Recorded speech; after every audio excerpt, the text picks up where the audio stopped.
I left my job and today finally I am living the life I always dreamed of. গতকাল রাতে একটুও ঘুম হয়নি, কারণ ফ্লাইট ছিল একদম ভোরে। তাই এয়ারপোর্টে একটা বেঞ্চে পুরো রাত বসে কাটিয়ে দিয়েছিলাম। তখন মাথার মধ্যে এক অদ্ভুত ফিলিং কাজ করছিল। একদিকে এক্সাইটমেন্ট, কারণ অবশেষে সেই জার্নি শুরু হতে চলেছে, আর অন্যদিকে একটু ভয়ও ছিল, কারণ একটা ভালো চাকরি, একটা স্টেবল রুটিন, সব কিছু ছেড়ে দিয়ে বেরিয়ে পড়ছি একটা ব্যাকপ্যাক নিয়ে। আর আজকের destination welcome to Goa. Flight land করার পর সোজা চলে এলাম কান্ডোলিমের দিকে। সারা রাত না ঘুমিয়ে তখন আর শরীর সাথ দিচ্ছে না। হস্টেলে চেক ইন করে আমার নির্ধারিত বাঙ্ক বেডে একটু গড়িয়ে নিলাম।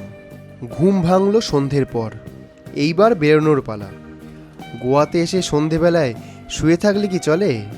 বলাই বাহুল্য, কান্ডোলিমে আসা মাত্রই আমি একটা স্কুটি রেন্ট করেছিলাম, তাও মাত্র 300 টাকায়। স্কুটি নিয়ে প্রথমে চলে গেলাম কালাঙ্গুট বিচ, তারপরে বাগা বিচ। বাগার বিচ সাইড ক্যাফেগুলো ঘুরে ঘুরে দেখলাম। কিছুক্ষণ ঘোরাঘুরি করে ফিরে এলাম হোস্টেলে।